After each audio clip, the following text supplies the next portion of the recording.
네, 외교 문제 짚어볼 게 많습니다. 어제 오후에는 이재명 대통령과 시진핑 중국 주석과의 한중 정상회담이 있었고요.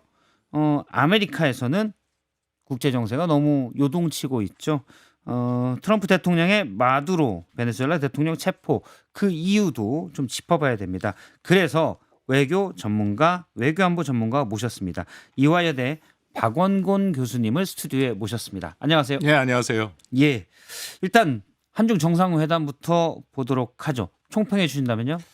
첫 술에 배부를 수 없다. 음. 그게 저의 총평이고요. 또 키워드로 말씀을 드리면 역시 경제다라는 것이 확인이 됐다라는 것이고요. 왜냐하면 처음부터 언론에서 기대 수준을 너무 높여놨어요. 이게 한계가 있을 수밖에 없는 게 예. 2달 만에 있는 다시금 정상회담이지 않습니까? 지난번 경주 정상회담을 1차 국빈 방문을 했고 그러니까 2차 국빈 방문에 2달 만에 이뤄졌다라는 것은 굉장히 이례적인 건데 뭐 저는 매우 긍정적으로 봅니다. 왜냐하면 이렇게 국빈 수준의 방문이 자주 있을수록 서로 간의 차이점을 극복하고 같은 방향으로 나갈 가능성이 높아지는 거죠. 그 뭐 잘 아시겠지만 그간의 한중 관계가 또 안 좋았지 않습니까? 예. 이제는 이 관계를 회복시키는 그런 과정이기 때문에 이게 시간이 걸릴 수밖에 없다. 근데 너무 기대 수준이 높아서 한 번에 모든 걸 다 해결할 듯이 얘기했는데 그렇지는 않았다라는 게 확인이 되고요. 사실 2달 만에 국빈 방문을 상호간에 한다는 건 그만큼 서로 만날 필요가 있다라고 동의했다. 그렇죠. 라는 건 일단 확인은 된 거죠. 맞습니다. 중국은 중국 편에 그 필요가 있고 한국도 필요가 있었고 하니까 음. 근데 매우 짧은 기간에 이루어진 것은 사실이죠. 그런데 이제 지금 교수님 말씀은 음. 2달 만에 진전이 확 돼서 도장을 찍을 만한 일은 또 그만큼은 어렵지 않겠냐. 지금 이렇게 해석하면 되겠습니까? 그렇습니다. 더불어서 일종의 구조적 제약도 있습니다. 이게 예. 무슨 말씀이냐면 미중 간에 계속 갈등이 있잖아요. 그러니까 미국은 또 한국을 미국의 동맹국으로서 더군다나 인도 태평양 지역의 핵심 동맹국으로 끌어들이려고 계속하고 중국은 한국의 일종의 약한 고리로 보고 있어서 어떻게든지 한미일 협력에서 반대쪽으로 끌어들이려고 하는 그런 양쪽에 끌어들이는 힘이 있기 때문에 이번에 정상회담 국빈 방문은 굉장히 고도의 외교적 정치적 행위가 될 수밖에 없다. 시험대라고 보는 거죠. 시험대다. 예. 일단 안보 쪽부터 살펴보도록 하죠. 이재명 대통령이 모두 발언해서 한반도 평화를 위한 실현 가능한 대안을 찾아야 된다. 이렇게 얘기를 했습니다. 이건 어떻게 해석해야 될까요? 그리고 나서 위성락 실장이 그 브리핑을 한 걸 봤더니 한중이 앞으로 평화를 구축하기 위한 창의적 방안을 모색하기로 했다라고 얘기를 합니다. 그 창의적 방안이라는 표현이 저는 오히려 더 딱 눈에 띄던데요. 예. 그만큼 어렵다는 거죠. 음. 그러니까 기존의 방안이 굉장히 안 되고 있다. 이번에도 한반도의 평화라고 얘기를 했지만 한반도 비핵화 혹은 북한 비핵화 얘기는 전혀 안 나왔지 않습니까? 이게 중국이 2023년부터 비핵화란 표현을 전혀 안 쓰기 시작했고 예. 우리 정부도 워낙 이것이 북한의 반발이 크니까 비핵화란 표현을 쓰지 않았죠. 근데 뭐 다 잘 알려진 것처럼 비핵화의 문제 없이 한반도의 평화의 진전이 있을 수 없지 않습니까?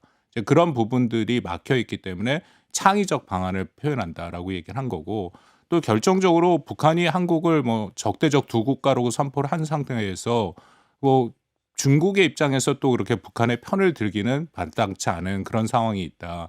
그래서 어쨌든 한국과 중국 둘 다 한반도의 평화가 필요하다, 안정이 필요하다라는 공통된 이해가 있으니까 그걸 뭔가 좀 새로운 창의적인 방법을 해보자라고 합의를 했다 정도까지는 말씀드릴 수 있을 것 같습니다.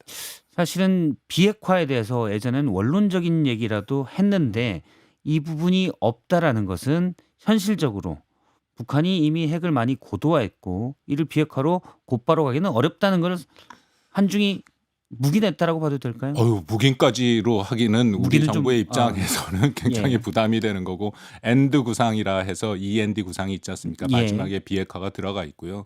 그 비핵화에 문제가 없이 구상이 진전이 될 수 없다는 부분이 있고 근데 다만 그렇다고 저도 중국도 한반도의 비핵화를 완전히 포기했다고 생각지 않습니다. 일부에선 그렇게 주장을 하는데 한반도에 갖고 있는 중국의 기본적인 원칙 중에 하나가 비핵화거든요. 제일 큰 원칙은 역시 한반도의 안정이죠. 전쟁 나면 안 된다는 거고 두 번째는 북한의 기존 체제가 유지되는 거고 그다음에 세 번째 정도가 한반도의 비핵화인데 여전히 저는 중국이 그것을 추진하고 있다고 판단은 하긴 하지만 그것을 공개적으로 얘기하지 않습니다. 왜냐하면 공개적으로 얘기하면 바로 북한이 거기에 반발하거든요.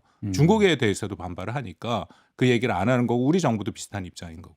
예, 알겠습니다. 앞서 창의적 방안 위성락 안보실장이 얘기했다고 하는데 교수님이 보시기에는 어떤 방안들이 있을 수 있을까요? 혹시 예측 가능합니까? 그게 쉽지는 않습니다. 예. 왜냐하면은 남북 관계는 아까도 말씀드린 것처럼 2023년 12월에 북한의 김정은 위원장이 적대적 두 국가론을 선포했고요.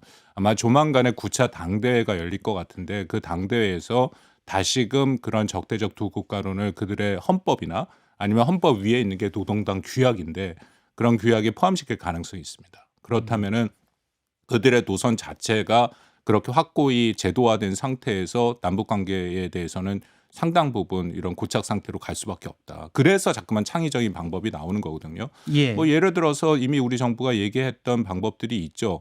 뭐 이렇게 그 우회를 해서 하는 관광 산업 같은 걸 한다든지 그리고 또 하나 우리 정부가 기대하는 건 그래도 전 세계 국가 중에 북한과 소통을 하고 있는 몇 안 되는 국가 중에 하나가 중국이고 또 북한의 일정 수준 영향력이 있지 않습니까? 그러니까 최소한도 남북의 한반도의 평화를 위해서 뭔가 대화를 할 수 있도록 그렇게 좀 중재하는 역할을 기대하고는 있다. 그거는 뭐 가능할 거라고 생각을 하는데 실질적인 결실을 맺기는 여전히 쉽지 않다라고 생각합니다.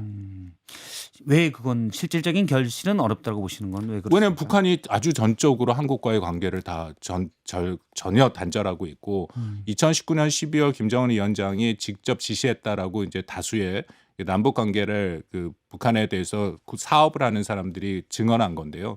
2019년 12월에 김정은 위원장이 한국에서는 그러니까 한국이란 표현은 안 쓰고 남조선이라고 썼겠죠. 남조선에는 동전 한 입 받지 말아라. 그 후부터 뭐 이게 비정부 기구 NGO를 비롯해 어떤 사업도 지금 안 되고 있거든요. 그런 측면에서 당분간 이건 쉽지 않겠죠. 어쨌든 남북 대화는 경색돼 있고 안 되는 상황이고 그리고 지난해 중국 전승절 행사에서 김정은 시진핑이 같이 서 있었지 않습니까? 네. 그럼 중국과 북한의 관계는 어느 정도 이루어지고 있다는 걸 감안할 때 우리가 중국을 통해서 북한이 과도한 도발 또는 한쪽으로 너무 이상해 가지 않도록 그런 영향력을 행사할 필요는 있겠군요. 그렇습니다. 그거 핵심이죠. 특히 방금 말씀드린 것처럼 중국이 한반도에 갖고 있는 제1의 우선 원칙은 한반도의 안정이죠. 예. 그거는 뭐 우리도 당연히 한반도의 안정이 중요하니까 북한의 입장에서도 한반도에 긴장이 조성되는 거, 그러니까 북한이 뭐 과도한 도발을 한다든지 아니면 뭐 핵실험을 한다든지 그런 식으로 해서 긴장을 조성하는 행위에 대해서는 당연히 중국도 거기에 대해서는 반대하는 목소리를 낼 거고 그 부분에 대해서는 중국과 북한이 소통이 가능하리라고 생각합니다. 경제적 문제도 좀 살펴보죠. 어제 MOU가 15건 정도 뭐 인력 교류도 있고요. 투자 관련된 부분도 있었고. 그리고 궁금한 건 한류, 한한령인데 예. 예. 이거는 뭐 문화 교류도 늘리겠다라고 했는데 이 부분에 대해서는 아직 구체적인 건 뭐 방향은 잡은 것 같은데 예. 구체적인 결과는 있었다고 봐야 될지 없었다고 봐야 될지 좀 애매합니다. 이 부분도 위성락 실장이 브리핑을 했는데요. 예. 한한령 완화 논의는 앞으로 어떻게 흘러갈지 점치기 어렵다라고 음. 신중한 모습을 보였죠. 그럴 수밖에 없는 게 중국은 한 번도 한한령이라는 것을 내린 적이 없다라고 얘기를 합니다. 그런 것조차가 없었다. 근데 뭐 예. 우리는 다 알고 있죠. 당연히 한한령이 있다라는 거. 그렇다면은 이 부분이 정말 앞으로 뭔가 풀어가려면은 한국의 그런 그 연예인들이나 한국의 그런 컨텐츠가 중국에서 소비되는 뭐 당장 모든 게 다 풀리진 않겠지만 조금씩이라도 문이 열리는 모습이 보이면 점차적으로 풀릴 수 있는데 뭐 이건 내부에서 분명히 얘기가 됐을 거라고 생각을 합니다만 위 실장 같은 경우에 이게 어렵다라고 점치기 어렵다고 얘기를 하니까 당분간 이 부분도 아마도 풀리기가 쉽지 않았다. 그러니까 제가 거듭 말씀드린 게 처음부터 이게 기대 수준이 높은 회담으로 가면 어렵다. 한한령도 있고 서해 구조물도 있고요. 그리고 예. 중일 간의 갈등의 문제도 있고 미중 간의 전략적 경쟁의 문제도 있고 이런 데서 한국이 어떻게든지 중국과 모든 걸 한 번에 다 풀 수 있다. 그거는 지나친 기대였죠. 원래 이번에 이재명 대통령이 방중을 하면서 뭐 기념하는 콘서트 이런 건 준비 시간이 없어서 힘들다 이런 얘기도 나오긴 했는데 지금 말씀 들어보면 한한령에 푸는 거는 좀 시간이 걸리는 공감대가 좀 더 쌓여야 되는 문제다. 그 말은 중국이 여전히 약간의 카드를 가지고 쓴다. 내부적으로는 뭐 우리가 한한령 자체가 없다라고 얘기를 하지만 있는 건 뻔히 다 알잖아요. 그렇습니다. 뭐 당연히 중국 정부가 그것을 통제하고 있다라는 것은 다 알려진 사실이고, 근데 한 가지 저도 갖고 있는 의문이 그만큼 이것이 중국의 입장에서 중요한 문제인가? 예를 들어서 한국의 컨텐츠가 소비된다라는 것은 그만큼 또 중국의 사람들도 사실 볼 사람들은 다 보고 있거든요. 예. 중국 내부에서 못 본다 해도 우회해갖고 한국의 뭐 드라마나 음악이나 다 듣고 있는 것은 일단 중국- 저작권법을 어기서 듣고 있는 거죠. 듣고 있긴 하지만 다 듣고 있는 것은 확인된 거니까 그런 부분들을 좀 공식화하는 부분이 필요하는데 이것도 중국이랑 대외 정책을 하다 보면 이 사람들이 한꺼번에 뭘 하지 않습니다. 늘 이렇게 좀 호흡을 가다듬어 가면서 단계적으로 하는 경향이 있죠. 그래서 짧은 기간에 2번의 국빈 방문이 있었습니다만 앞으로의 그런 단계를 밟아가면서 한중 관계를 조정하면서 발전시킬 가능성이 있다. 그 안에서 한국의 컨텐츠가 소비되는 문제가 해결이 되겠죠. 저는 긍정적으로 봅니다. 그 예. 시간의 문제라고 생각하고요. 과정 중에 있다라고 예. 봐야 될 것 같군요. 알겠습니다. 미국의 베네수엘라 대통령 체포 그 이후의 후폭풍 소식을 좀 짚어보도록 하겠습니다.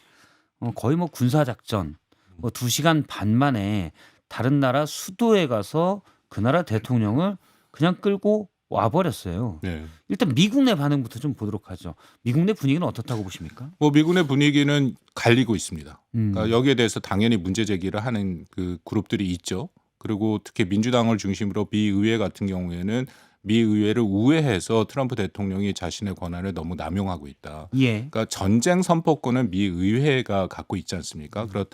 그렇다고 뭐 역대 미 대통령들이 전쟁을 수행하기 전에 미의회의 동의를 받은 것은 아니고 늘 전쟁을 한 이후에 사후에 동의를 받았는데 이번에는 그런 모든 과정이 생략됐다. 왜냐하면 트럼프 대통령은 이것을 어떤 군사 행위라고 얘기하지 않습니다.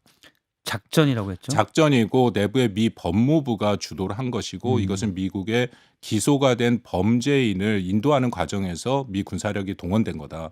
그렇기 때문에 미 의회의 동의가 필요 없다라고 얘기를 하고 있거든요. 예. 근데 뭐 민주당이나 공화당 의원 일부도 그런 식으로 우회하다 보면은 결국은 대통령의 행정부의 권한이 너무 커지게 되니까 여기에 대한 문제지가 있는 거고요. 또 하나는 국제법상으로도 보더라도 국제법 2조 사항에 보면 국제관계에 있어서 다른 국가의 영토 보전이나 정치적 독립에 대해서 무력의 위협이나 무력 행사를 삼가한다. 쉽게 말씀드려서 그런 군사력을 사용해서 주권 국가를 침공해서는 안 된다라는 얘기거든요. 사실은 군사력이 동원될 때는 유엔의 결의에 따라서 네. 그렇게만 가능하다고 돼 있죠. 맞습니다. 그게 한국 전쟁의 대표적인 사례 중에 예. 하나인 거고요. 그것이 없이 그런 주권 국가의 비록 뭐 마두로가 2024년 선거의 불법적인 선거다라는 것은 유엔에서도 그렇게 얘기를 하고 있는 거기 때문에 거기에 적법성인가 정당성, 정통성에는 문제가 있긴 하지만 그렇다고 타국을 그렇게 무력에 의해서 힘을 써서 바꾸는 것은 굉장히 심각한 문제가 있다. 저도 그렇게 생각을 하고요.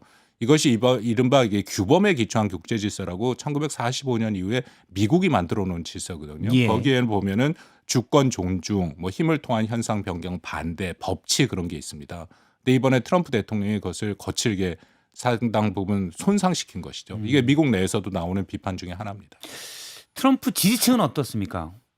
제가 이 질문을 드리는 건 트럼프 미국 대통령은 예를 들어 미국 내 민주당 지지층에 대해서는 전혀 신경 쓰고 있지 않는 것 같기 때문에 예. 신경 쓰는 건 이른바 마가 공화당의 본인 지지층을 신경 쓰고 있는데 본인 지지층에서는 왜냐하면 그간의 고립주의 정책에 반한다. 맞습니다. 왜 굳이 남의 나라 신경 쓰냐 이런 주장도 있는 것으로 알고 있기 때문에 어떻습니까? 거기도 의견이 나뉘고 있습니다. 그러니까 일반적으로 방금 말씀하신 것처럼 마가의 핵심 세력들은 미국에 우선해야 된다. 그러니까 다른 국가의 다른 상황들에 신경 쓰지 말아라라는 것이 기본적인 입장인데 이것이 어쨌든 베네수엘라라는 다른 국가의 내정에 간섭하면서 들어가게 되고 잘못하면은 지상군 파견도 얘기를 했으니까 이게 또 끌려 들어갈 수 있는 전쟁이 될 수 있거든요. 예. 거기에 대해서 부정적인 의견이 있는데 근데 트럼프 대통령이 이걸 모르지 않지 않습니까? 지난번에 이란을 공격할 때도 딱 한 방 때리고 나왔거든요. 이번에도 비슷한 거죠. 이번에도 보면 조건을 딱 맞췄어요. 이번 작전에서 성공 확률이 굉장히 높다. 한 번의 작전으로 확실한 정치적 승리를 선포할 수 있는 그런 자신들의 결실을 맺을 수 있다. 그 상장의 마두로를 체포해 오지 않았습니까? 예. 그 트럼프 대통령의 표현에 하면 일부에서 납치한 거 아니냐라는 얘기도 나오지만 이제 그런 확실이 있기 때문에 그 다음 단계에서의 군사력을 사용하지 않으면 마가 그룹에서는 어쨌든 이게 마약 문제, 불법 이민 문제랑 다 엮여 있으니까 이제 그런 문제로 지지층을 더 확보할 수 있다라는 계산을 트럼프 대통령이 한 것이죠. 그러니까 이건 앞으로 어떻게 진전될 것이냐가 굉장히 중요한 문제라고 생각합니다. 만약 질질 전쟁으로 끌려 들어가기 시작하면은 그 다음부터는 마가 그룹들도 뭐 트럼프 대통령의 비판적인 입장을 보이겠죠. 그렇지만 이렇게 한 번 치고 빠지는 형식으로 딱 끝내버렸다 하면은 그 다음부터는 오히려 마가 세력들이 트럼프 대통령의 그런 또 이것을 상당히 정치적인 업적으로 선전할 가능성이 있죠. 석유도 가져올 수 있고요. 석유 문제는 좀 복잡합니다. 왜냐하면 미국의 그 석유 기업들이 베네수엘라의 그 석유 시설에 대해서 그렇게 관심을 보이지 않고 있거든요. 왜냐하면 이게 굉장히 낡은 시설이고 들어가서 자신들이 다시 투자를 해야 되는 거고 이제 그런 부분들이 있어서 물론 뭐 잘 되면 괜찮지만 현재로서는 그렇게 뭐 관심도가 크지 않았다라고 보이죠. 당장의 것은 아닐 수가 있다라는 그렇죠. 말로 듣고요. 예. 원래 마두로 대통령이 체포된 뒤에 로드리게스 부통령이 강하게 저항을 얘기했다가 네. 하루 만에 약간 고개를 숙였습니다. 이 때문에 베네수엘라 내부에서는 사실은 짜고 친 거 아니냐. 음. 로드리게스 부통령의 뭐 가족이 그 전에 트럼프를 만났다. 그러면서 사실은 짜고 친 정권을 이제 미국과 물밑에서 협의를 한 거 아니냐. 뭐 이런 얘기도 있는 것 같아요. 네. 어떻게 아니 보시는지. 미국 내에서도 그런 얘기가 있습니다. 음. 미국 언론에서도 그런 얘기가 나오죠. 왜냐하면은 트럼프 대통령 입장에서는 이 작전을 하고 나서 사실 더 중요한 건 이 작전보다 이 작전 이후죠. 예. 그러니까 마두로를 제거를 했다 하더라도 여전히 반미 정권이 계속 있으면 그것은 아무런 의미가 없는 거지 않습니까? 아까 말씀드린 석유 문제도 있고 그런데 로드리게스 부통령이 처음에는 강경한 입장을 하다가 갑자기 이제 미국과 협력할 수 있다라고 입장을 변경한 것은 사전에 그런 뭐 일종의 공작이 돼 있지 않았느냐. 않았냐. 이제 그런 뭐 당연히 추정은 가능하다고 생각합니다. 만약 그렇게 된다면 이번 작전 이후에 베네수엘라 상황이 조금은 안정될 수도 있다라고 볼 수도 있고 그렇죠. 예, 그거를 아마 노렸을 가능성이 있죠. 어제 이 트럼프 대통령이 여러 얘기를 했습니다. 뭐 그린란드, 콜롬비아 어떻게 보십니까? 시간이 한 30초 남았는데 평가를 트럼프 좀 대통령이 해주신다면. 그런 얘기를 늘 해오지만 가능성은 크지 않다고 봅니다. 특히 그린란드는 덴마크라는 미국의 나토의 동맹국인데 그것을 군사적인 힘을 통해서 만약에 뺏는다 아니면 다른 뭐 외교적인 압박이나 것을 통해서 뺏는다 하는 것은 동맹국을 다 잃는 행위가 되는 거고요. 콜롬비아 같은 경우에도 사전 정지 작업이 많이 필요해요. 이번에 마두로 같은 경우에는 악마화를 했고 미국 내에서 기소가 됐지 않습니까? 예. 이제 그런 작업 없이 뭔가 군사력을 하기는 어렵다고 봅니다. 알겠습니다. 여기까지 듣겠습니다. 지금까지 이화여대 박원곤 교수였습니다. 고맙습니다. 네, 감사합니다.